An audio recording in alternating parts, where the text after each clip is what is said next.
Salut à tous, ici Maquillard de la chaîne pour la survie. Aujourd'hui, vidéo bricolage pour vous présenter un petit projet sur lequel je suis en train de travailler là, au niveau d'une modification. Donc, l'idée de base, c'est de rendre mon poste CB portable. Donc, c'est le Albrecht AE2990 AFS. Donc, c'est un poste CB qui couvre, je crois, de 25 à 29 MHz. Donc ça permet de couvrir la bande CB 27 mégas, tous les modes, en tout mode, donc AM, FM, USB, LSB, CW. Enfin, non, je crois qu'il ne fait pas la CW. Enfin bref, c'est un poste super polyvalent. Le souci, c'est que dessus, en fait, d'origine, on a en fait un cache pour mettre les piles, et c'est ça la batterie. Le souci, vous l'avez sûrement compris, c'est que les piles, ça pèse lourd. C'est pas très performant au niveau de comment dire, au niveau de l'ampérage, etc. Et donc là, l'idée de la modification, donc, je suis en train de sortir en même temps les piles pour que vous puissiez vraiment saisir comment c'est censé fonctionner. Donc là, dans chaque compartiment, de chaque côté de la paroi de la batterie, je les mets à l'arrache, hein, mais on va le peser pour vous montrer un petit peu ce que ça représente. Donc là, voilà le premier compartiment, et de l'autre côté, on a pareil en fait. Hop. Donc là, on va remettre, je sais même pas si j'en ai assez. À la rigueur, vu qu'on a déjà un côté. Ah non, il y en a là. C'est parfait. Parce que j'ai un gros stock de piles, même des anciennes hein, qui ne marchent plus tellement. Manière de faire des tests. Voilà, je crois qu'il en faut 4. C'est parfait. Voilà, donc on a nos 4 piles de ce côté-là et nos 5 piles de l'autre. Donc l'idée, l'idée de conception de la batterie, c'est d'avoir voilà, 2 compartiments. Malheureusement, je ne vais pas pouvoir vous le montrer parce que ça risque de tomber, mais en gros, quoi que je vais le faire, c'est d'avoir d'un côté 5 piles, soit 1,2 volts, soit 1,5 volts. Donc moi, je suis parti sur des piles rechargeables 1,2 volts. Dans tous les cas, ça change rien parce qu'en réalité, il marque 1,2 volts parce que les piles rechargeables ont tendance à être légèrement moins chargées que les piles alcalines qu'on peut acheter en magasin. Mais en réalité, je crois qu'on peut les monter à 1,4 volts. Donc tout ça pour vous dire que donc là, si on additionne simplement les piles entre elles, donc elles sont mises en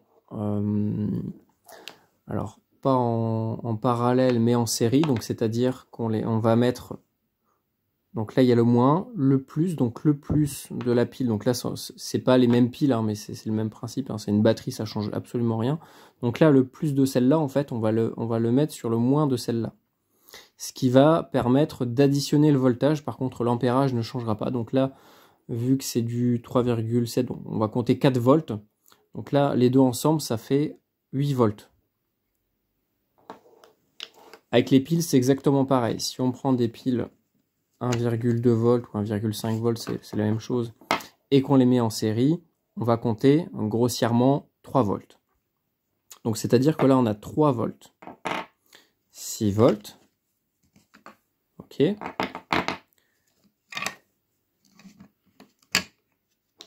Je n'arrive pas à une main.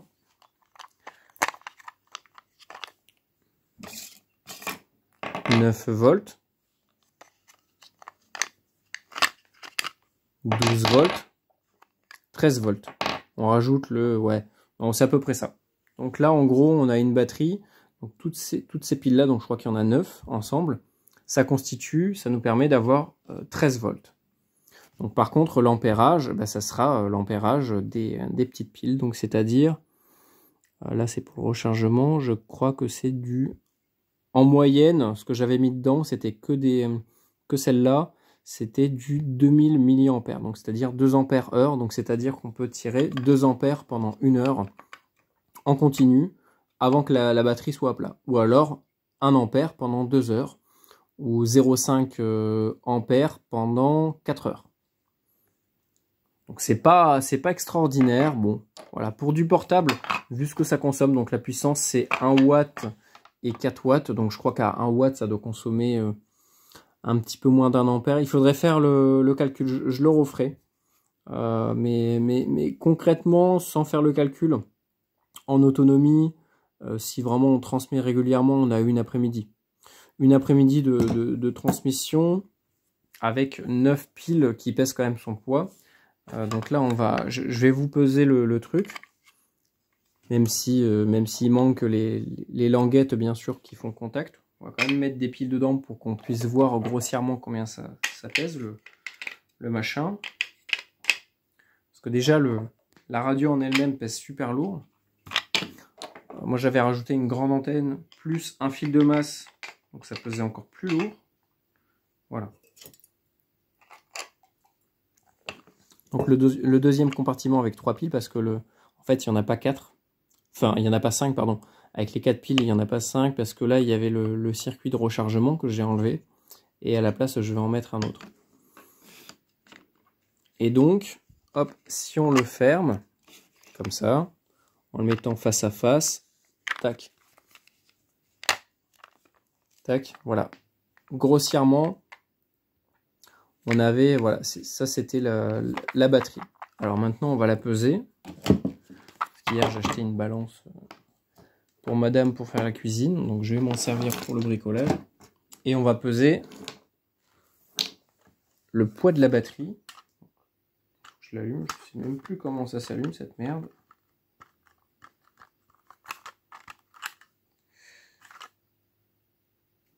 Ok, en fait, il fallait enlever les piles et les remettre. Donc là, on est en grammes. Donc je vais essayer de la mettre bien dans le champ de la caméra. On est à 0 g, ok. Donc là, la batterie toute seule, avec les piles, ouais, on va compter avec le circuit 300 g. C'est déjà énorme, hein, 300 g dans un sac à dos. Plus, donc on va prendre la radio avec l'antenne d'origine, qui fait 20 cm à peu près. Donc on va tout caler dessus. Malheureusement, l'antenne touche à côté, donc c'est pas bon. On est à 256 grammes. Donc on est à plus de 500 grammes pour une radio. Comparé à... On va prendre celui-là. Comparé à celui-là qui est dans les 200. Donc là, mon idée, c'est de modifier cette batterie. Donc on va tout peser, hein, à la rigueur. Au moins on aura la valeur avant la modification et après. Ah oui, l'antenne, il faut pas que je la laisse dessus. Tac. Donc là, on est à 547 grammes. C'est énorme pour une radio. Et je peux vous jurer que dans les mains, c'est mastoc, hein. Donc si on compte avec ça une antenne extérieure pour mettre dans un arbre avec du câble, etc. Et des piles de rechange, je peux vous... Ouais, on est à pas loin des 1 kg pour une radio. Bon. Après, bon, comparé à du matériel militaire, c'est relativement léger quand même, hein. Donc, là, l'idée que j'ai eue, c'est de moderniser un petit peu la batterie. Et au lieu de mettre de l'alcaline ou des piles rechargeables standards, l'idée là, c'est de partir sur plutôt des batteries plus modernes. Donc, c'est-à-dire des batteries au lithium qu'on peut récupérer partout. Donc celles-là, je les avais achetées, mais voilà, pour vous donner un petit exemple, celle-là, je l'avais eu dans une lampe toute pourrie que j'avais achetée. Ça, c'est une batterie de radio avec justement les mêmes batteries, hein, c'est exactement les mêmes. Donc les références, vous connaissez sûrement pour les bricoleurs, c'est les 18650. Donc c'est vraiment un standard qu'on trouve dans n'importe quel appareil. Et on en trouve notamment dans les batteries d'ordinateur. Elles sont mises en série, ça permet de monter le voltage à peu près, je crois, 16 ou 18 volts.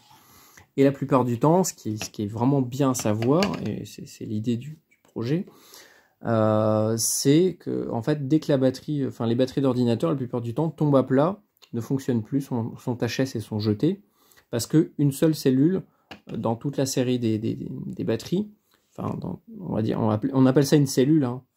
C'est une batterie, mais on va dire que la batterie dans l'ordinateur, c'est l'ensemble des cellules. Donc ça, c'est une cellule de 4,2 volts. Le souci dans une batterie d'ordinateur, c'est que une des, je crois, 5 ou 6 cellules, voire plus, bah, a eu une panne et se trouve en sous-voltage, ce qui fait qu'en fait la batterie n'est plus fonctionnelle.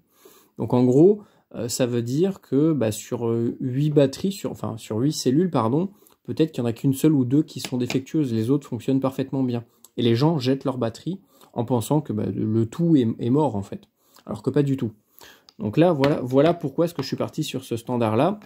Je sais que même dans le temps, voilà, si ces batteries-là un jour tombent, auront fini leur cycle et qu'elles seront bonnes à jeter, et bien à côté de ça, j'aurai eu le temps d'en récupérer plein d'autres dans les batteries d'ordinateur, dans les batteries de vélo, dans tous les appareils qu'on peut trouver dans le quotidien. Et je sais que même si je ne trouverai pas, par exemple, d'autres batteries avec la même technologie, donc c'est-à-dire avec du lithium à ce format-là, je sais que je peux récupérer par exemple une vieille batterie de téléphone ou n'importe quoi, hein, n'importe quelle autre batterie qui fonctionne avec la même technologie. Et ben je sais qu'elle se rechargera au même voltage et qu'elle sera compatible avec les autres. Bien que toutes les batteries soient compatibles entre elles. Enfin, on peut mettre une batterie à l'acide en série avec une lithium en série avec une alcaline, ça marchera aussi. Mais ce que je veux dire, c'est que là, l'idée, c'est vraiment de partir sur une seule technologie pour simplifier les choses. Voilà. Mais rien ne m'empêche de, par exemple, voilà, si jamais cette cellule est morte, bah, de la remplacer avec une cellule que je vais récupérer dans un vieil appareil qui a aussi des batteries au lithium. Donc là, l'idée de ce cache-là, ça va être de le modifier pour arriver à mettre à l'intérieur.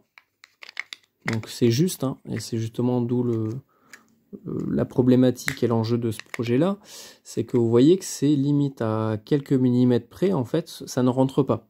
Donc là, l'idée, ça va être de mettre, pour schématiser, ces 3 batteries en série, comme ça. Alors, je ne sais pas si elles sont chargées. On va tester. Voilà. Dans tous les cas, j'ai ramené mon multimètre. On va faire une petite expérience. Même si je l'avais déjà présenté dans une autre vidéo au niveau de la résilience énergétique. Je vous en ferai une sur un petit peu les mises à jour que je compte faire sur mes installations. Et donc, si on en prend 3 comme ça, donc ça peut être n'importe quelle autre batterie, hein, encore une fois, c'est le même principe. Et ben on voit que là, alors je sais pas si vous voyez parce qu'il y a du soleil, on va mettre le multimètre ici. Hop, si on fait contact, là on est quasiment à 12 volts parce qu'elles sont un petit peu en sous-charge. Voilà, elles sont un petit peu vides. Je les ai un petit peu utilisées dans 12 appareils. Mais voilà. Grossièrement, si on fait 4,2 x 3, ça fait 4, 8, 12,8 volts. Donc en fait, on a quasiment les 13 volts qu'on avait dans la batterie avec les petites piles. Et en plus de ça, c'est le même format. Donc là, l'idée, ça va être de couper comme ce que j'avais déjà fait dans ce cache-là, les bords. Enfin, déjà tout ce qui dépasse. Parce que normalement, vous voyez que là, il y a des rangements pour les piles, donc l'idée c'est ça va être un petit peu galère avec la caméra, hop, de couper tout ce qui dépasse. Tac. Tac. Ça pareil. Vous allez me dire c'est du travail de sagouin, mais au moins ça me coûte rien. Et je peux bricoler ça comme je veux. Voilà, donc en gros, le but, ça va être après de poncer un peu le bord. Parce qu'il va falloir le poncer. Donc j'ai acheté une toute petite machine, j'ai acheté à Lidl. Je sais pas où elle est d'ailleurs. Ah, je l'ai sortie. Elle est là. Voilà, donc j'ai ça. Il y a un petit peu de la poussière, mais en gros, il y a une batterie dedans. Et je peux faire tourner ce que je veux dessus. Donc, je vais mettre une petite brosse métallique. Et l'idée, ça va être de racler un petit peu le bord pour gagner de la place. pareil en profondeur. Donc je vais vraiment essayer de gratter quelques millimètres de partout pour que les batteries puissent parfaitement rentrer et rester enfermées dedans. Comme ça, tac. Donc par contre, ce qu'il faut faire attention, c'est au niveau de la charge. Alors pourquoi je vous dis ça? Parce que les batteries au lithium ne se chargent pas n'importe comment avec n'importe quel appareil. C'est pas une batterie de voiture sur laquelle on va juste foutre une alimentation 12 volts qui va la charger. Là, le souci, donc l'avantage et l'inconvénient de ces piles-là, de ces batteries, de ces cellules, enfin de cette technologie, donc le lithium, c'est que c'est beaucoup plus léger qu'une pile. Donc si on prend les deux, on va prendre 3 parce que je crois que c'est à peu près ce qui équivaut au niveau du voltage. Donc je vais essayer de rallumer la balance.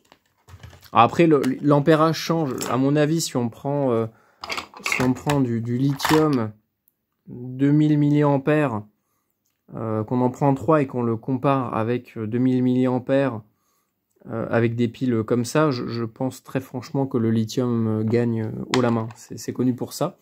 Donc là, on est à 20 grammes pour du 4,2 volts. Et là, on est... J'avais dit combien? Donc là, on est à 63 grammes. Donc on va revenir. Attends, 63 contre 25. Vous voyez, voilà. On gagne quasiment 3 fois plus au niveau du poids. Donc voilà le gros avantage du lithium. En plus de ça, il va tenir... on a beaucoup plus de cycles de charge. Sur une batterie rechargeable, moi je trouve que les batteries les piles rechargeables, c'est bien pour vraiment le très court terme pour le dépannage. Mais si on veut quelque chose de beaucoup plus durable, il faut prendre du lithium. Surtout faire la récupération pour éviter de racheter des batteries qui vont... ça va refaire de la production derrière, c'est pas l'objectif. Là, je crois que les cycles, c'est entre 1000 et 2000 cycles. Donc, je ferai une vidéo vraiment très détaillée sur le lithium. Mais grossièrement, ce qu'il faut savoir, c'est que toutes les batteries ont un voltage maximal, on va dire, de charge. Donc, c'est-à-dire que le lithium, c'est 4,2 ou 4,22 pour être précis.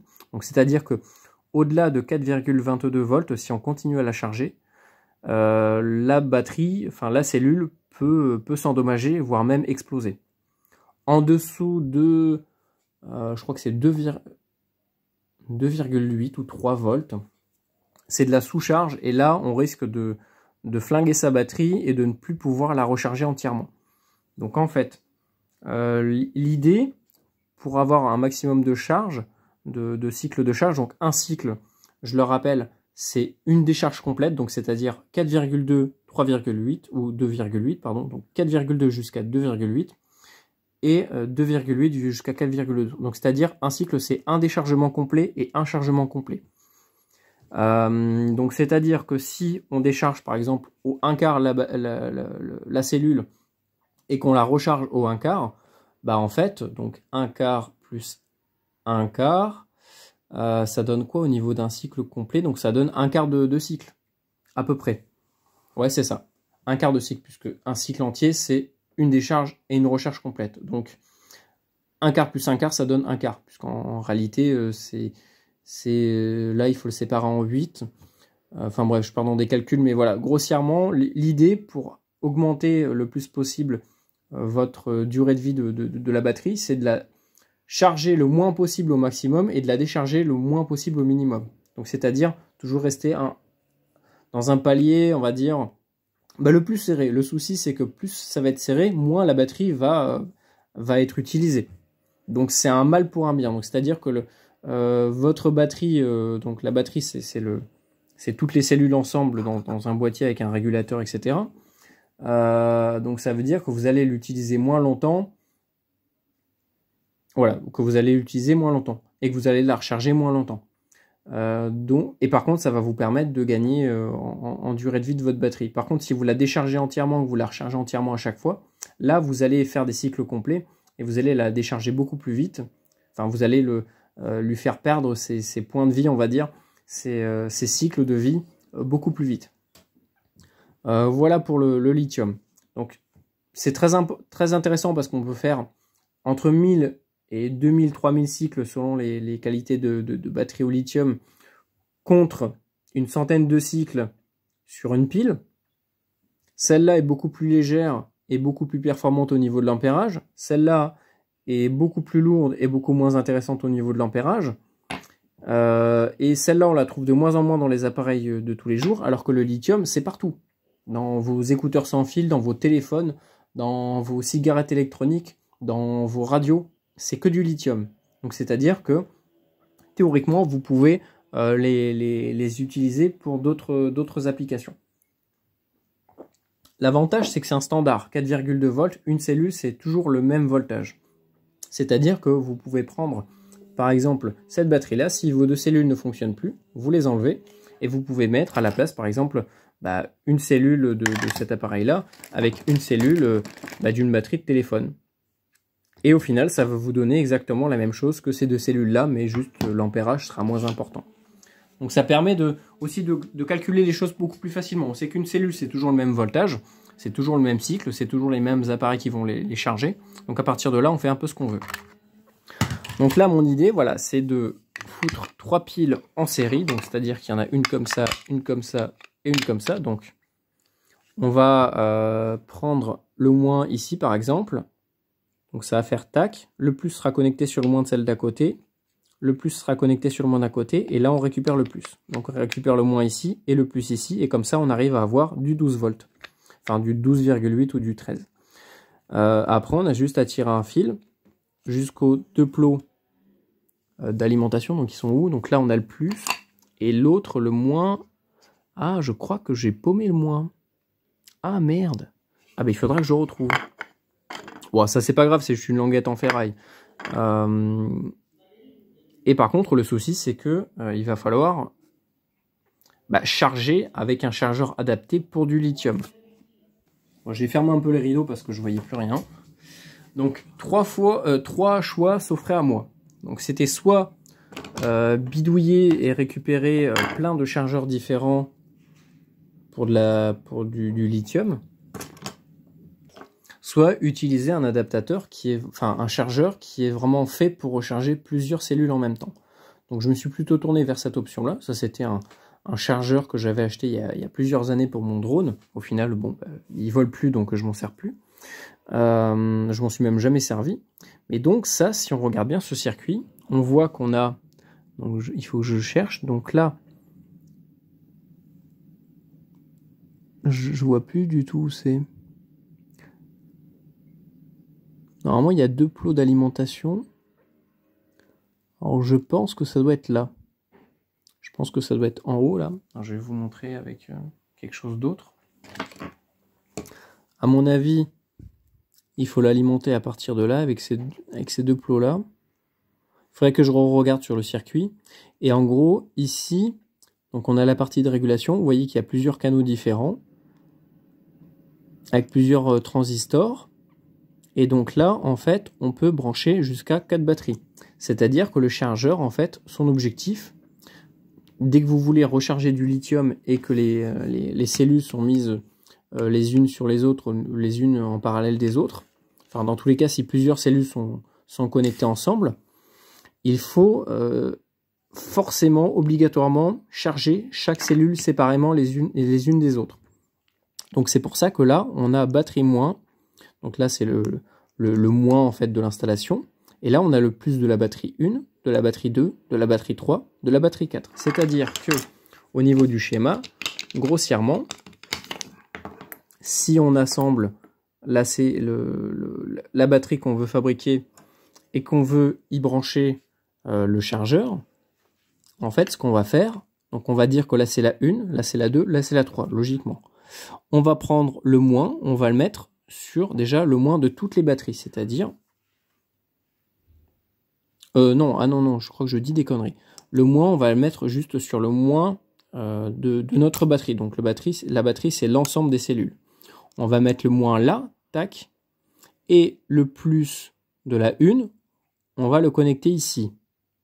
Le plus de la 2, on va la connecter ici, et le plus de la 3, on va la connecter au bout. Et on peut même en mettre une quatrième, mais là, on n'en a pas. Et en parallèle de ça, bien sûr, il va nous falloir notre câble de sortie moins et notre câble de sortie plus qui va se connecter directement sur, sur la radio au niveau de son alimentation qui se situe juste ici.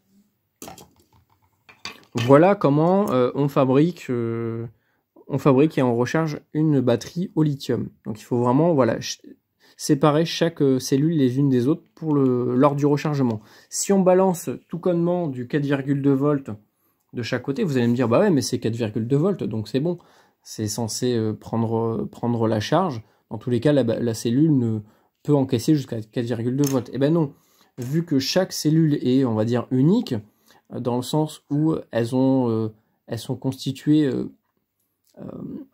on va dire, au niveau des molécules différemment. Il n'y en a jamais une identique à une autre. Elles vont se comporter les unes différemment des autres, même si théoriquement c'est les mêmes. Et il y en a certaines qui vont peut-être se décharger beaucoup plus vite, prendre la charge moins facilement, ou perdre des cycles. Alors que d'autres vont beaucoup mieux tenir. Donc voilà, tout dépend de la qualité de la batterie. Enfin, dans tous les cas, chaque cellule va se décharger différemment l'une de l'autre, même si elles sont mises ensemble. Et en fait, le boulot du régulateur, lui, c'est de checker en permanence le voltage de chaque batterie et de les recharger et de voir son seuil maximal. Donc c'est-à-dire que si celle-là, elle a, je sais pas moi, déjà 500 cycles à son actif et que son niveau de charge maximale, c'est plus 4,2 volts, mais 4,1 volts, et ben si vous lui envoyez 4,2 volts, elle va péter. Alors que le chargeur, lui, va envoyer de l'électricité, il va envoyer du jus pour l'alimenter, mais il va voir en fait, il va détecter qu'en fait la batterie ne se chargera pas plus, ne peut plus. Elle est arrivée à saturation en fait. Et à partir de là, en fait, il va peut-être bloquer la une, il va dire bon c'est bon, la une a été chargée, donc j'arrête de l'alimenter. Et il va se concentrer sur les deux autres. Et il va contrôler en permanence le voltage. Et une fois que les deux autres sont arrivés au seuil maximal de charge, et hop, il va stopper la charge. Donc c'est pour ça qu'il faut vraiment pas se dire, bon, c'est 4,2 volts, donc j'envoie 4,2 volts. Non, non. Il faut un vrai régulateur derrière qui vérifie en permanence et qui évite de faire péter la batterie. Moi, le premier, j'ai voulu me faire un power bank avec plein de LiPo les unes sur les autres. Enfin des batteries au lithium, et au final je les alimentais qu'avec un seul chargeur. Résultat de l'histoire, j'en avais certaines qui continuaient à fonctionner normalement, il y en a d'autres qui étaient en sous-charge et qui n'arrivaient plus à suivre, et au final ça me pénalisait toute l'installation, puisqu'en fait toutes les cellules, les unes des autres, les unes avec les autres, elles sont toutes plus ou moins dépendantes des autres batteries qui sont collées à eux. Donc s'il y en a une dans l'eau, comme ce que je vous ai dit tout à l'heure, qui est défectueuse, en fait c'est toute l'installation qui va être défectueuse. Et il va falloir remplacer la cellule. D'où justement l'intérêt de faire un cache comme ça, dans lequel je vais mettre des languettes en fer pour facilement soit remplacer les cellules déchargées parce que j'ai besoin de continuer à communiquer, ou alors tout simplement parce que une cellule est défectueuse et que j'ai besoin de la remplacer avec une cellule qui fonctionne. Donc hop, je vais enlever celle-là, je vais la balancer, et à la place, je vais en mettre une qui fonctionne. Voilà, c'est pas plus compliqué que ça. Donc, je vous montrerai peut-être plus tard, ou à la rigueur, si vous m'avez pas sur Instagram, je pense que je mettrai des photos sur Instagram et je vous montrerai un petit peu l'avancée du truc. Donc là, voilà, je vais tout poncer. Et il faut que je trouve justement la place pour accueillir le régulateur. Donc, si jamais ça rentre vraiment pas, mais à mon avis, ça va rentrer, hein, vu l'épaisseur, pardon. Je pense que en foutant le régulateur là, et en fermant tout ça, ça va rentrer. Vous voyez que même là, déjà, ça rentre. Donc, même sans, je sais pas, au final, je suis... Si, je vais le poncer parce que ça me permettra de bien les encliqueter dedans. Alors que là, j'ai l'impression que ça tient un petit peu comme ça. Et ça me permettra, ça m'évitera aussi de faire des soudures dessus. J'ai pas trop envie. Voilà, donc ça, c'est ma petite, mon petit bricolage du moment. Alors, je vous motive vraiment à vous intéresser à cette technologie, même si malheureusement c'est très polluant. C'est quand même super important de savoir bidouiller du lithium. Ça permet d'alimenter n'importe quel appareil moderne. Par contre, attention, ne croyez pas que c'est anodin. Hein. Donc là, vous ne le voyez pas, mais à côté de ça, moi j'ai l'extincteur. Hein. J'ai mis l'extincteur parce que la dernière fois, j'ai fait un court-circuit sur une batterie LiPo. Je me suis brûlé les doigts. D'ailleurs, on voit, j'ai toujours une trace. Ça m'a carrément rongé en fait. J'ai voulu tirer le fil pour le débrancher, sauf qu'en fait, bah, le fil a fondu à cause du court-circuit. Et c'est en une seconde, hein, ça dure 1 ou 2 secondes, pas plus. Le fil est devenu rouge et en fait, moi, en tirant, je me suis carrément brûlé et découpé le doigt à chaud, quoi, avec un fil rouge. Rouge dans le sens où il était chaud jusqu'à être rouge, quoi. Et j'ai failli faire cramer la maison. Donc vraiment, faites attention à ça. Ne rigolez pas avec le lithium. Votre montage, une fois que vous avez votre schéma de fabrication, prenez vraiment le temps, dégagez l'environnement, évitez d'avoir d'autres batteries à proximité si vous faites de la soudure. Ayez un extincteur, de l'eau, je ne sais pas si c'est une bonne idée parce que c'est de l'électricité. Bon, si de l'eau, c'est quand même bien. Mais le mieux, c'est un extincteur, une serviette mouillée. Et ça évite de vraiment faire cramer sa maison. Regardez les accidents au lithium, avec les batteries lithium, c'est vraiment très impressionnant et ça arrive en 1 seconde, hein, vraiment. Même moi, j'ai été pris de court et je me suis vraiment brûlé. Hein, et j'aurais pu faire cramer toute la maison. Donc voilà, petit aparté, donc voilà. C'est tout pour le bricolage, donc je vous montrerai dans d'autres vidéos, là je ferai une vidéo uniquement bricolage pour que vous compreniez vraiment, pour que vous voyez un petit peu le procédé. Et voilà. Donc je vous souhaite bon bricolage et à la prochaine.